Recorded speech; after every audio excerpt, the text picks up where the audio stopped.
Dictation start होगा 5 second बाद।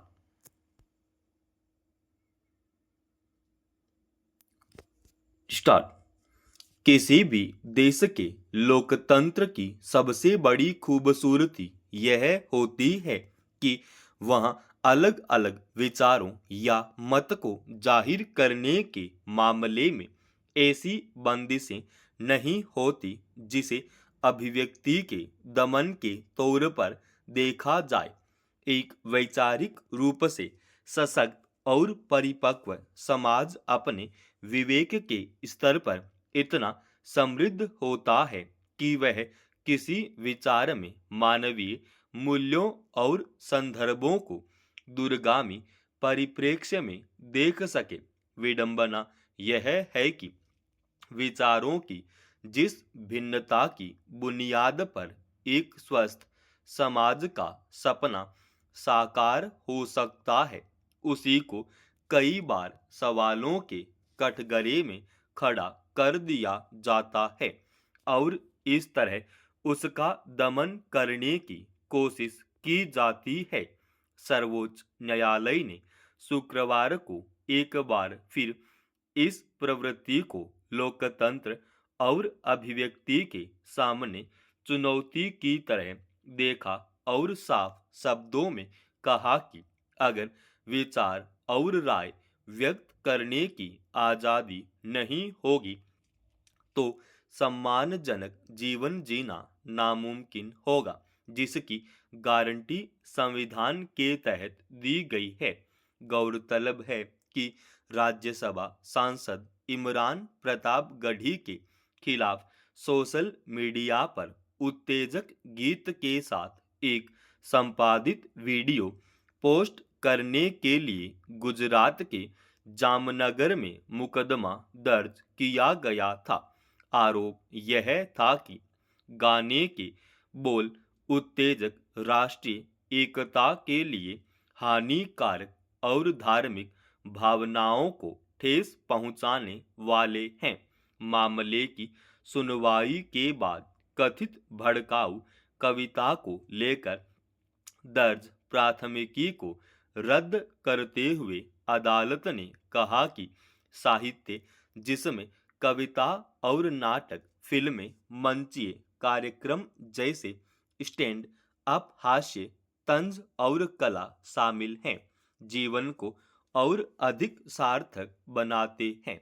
पीठ ने यह अहम टिप्पणी भी की कि हमारे गणतंत्र के 75 वर्ष के बाद भी हम इतने कमजोर नहीं दिख सकते कि सिर्फ एक कविता, कला या मनोरंजन के किसी भी रूप के प्रदर्शन से समुदायों के बीच दुश्मनी या घृणा पैदा होने का आरोप लगाया जा सकता है।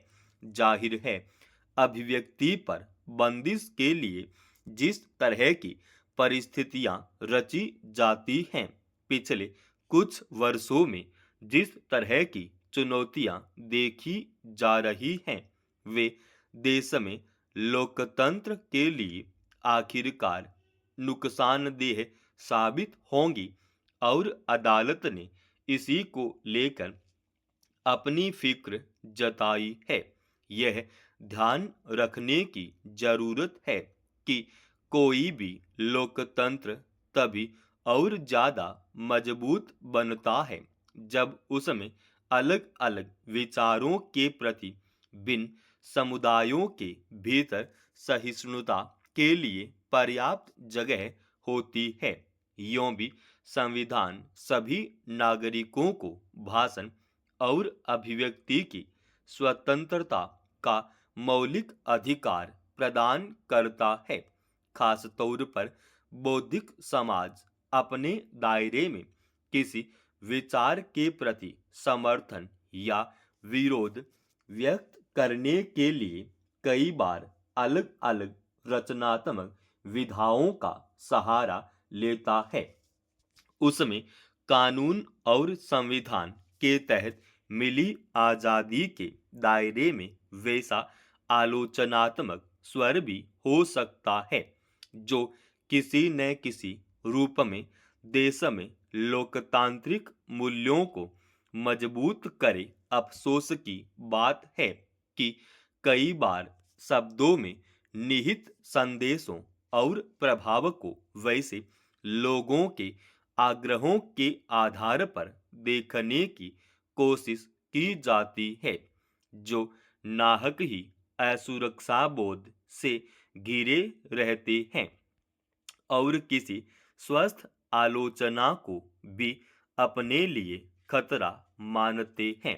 अगर इस तरह की अभिव्यक्तियों को दबाने के प्रयास किए जाएंगे तो वह न केवल एक स्वतंत्र समाज के विकास में बाधक बनेगा बल्कि इससे देश के लोकतांत्रिक मूल्य भी कमजोर होंगे।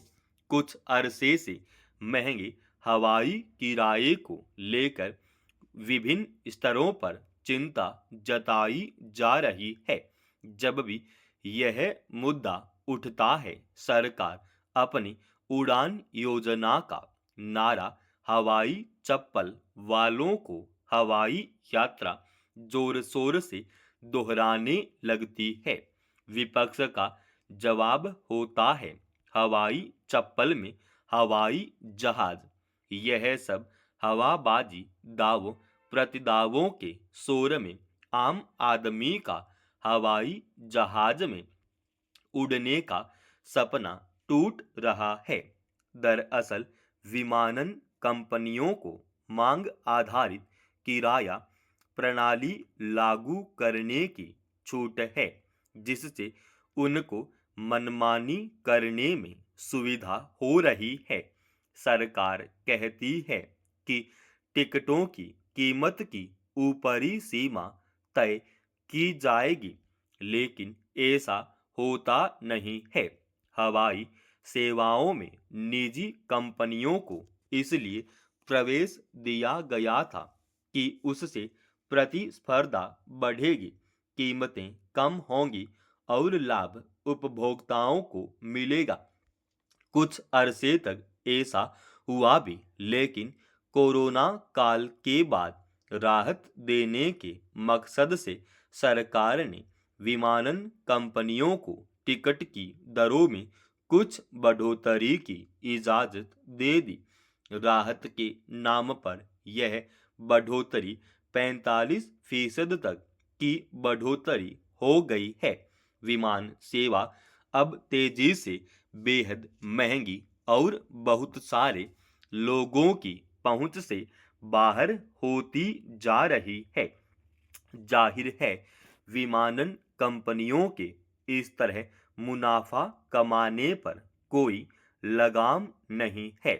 प्रमुख त्योहारों के समय, शादियों के मौसम में या छुट्टियों के दौरान कहीं जाने वालों से मुनाफाखोरी होने पर भी नागर विमानन मंत्रालय आंखें मूंदे रहता है।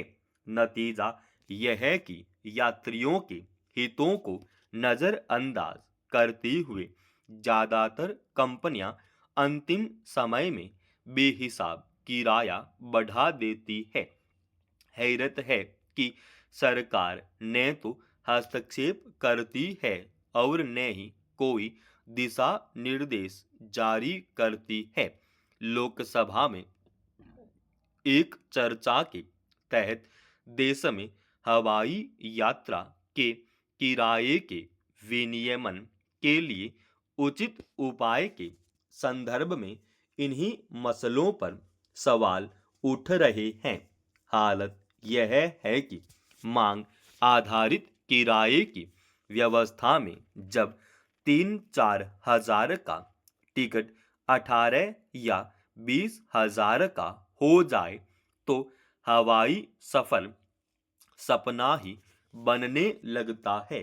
मांग बढ़ने पर या अंतिम समय में टिकट चाहने वालों से मनमाना किराया वसूलने के पीछे आखिर क्या आधार होते हैं? आखिर सरकार विमान किराए में पारदर्शिता लाने, मनमानी और मुनाफाखोरी पर अंकुश लगाने में क्यों विफल हो रही है। समाप्त। दोस्तों, रोजाना ऐसे ही एडवांस डिक्टेशन के लिए इस चैनल को आप अभी सब्सक्राइब कीजिएगा और आज के इस डिक्टेशन का पीडीएफ फाइल हमने हमारे Telegram channel study with HP Swami पे डाल दिया है, जिसका लिंक इसी वीडियो के डिस्क्रिप्शन में डाल रखा है।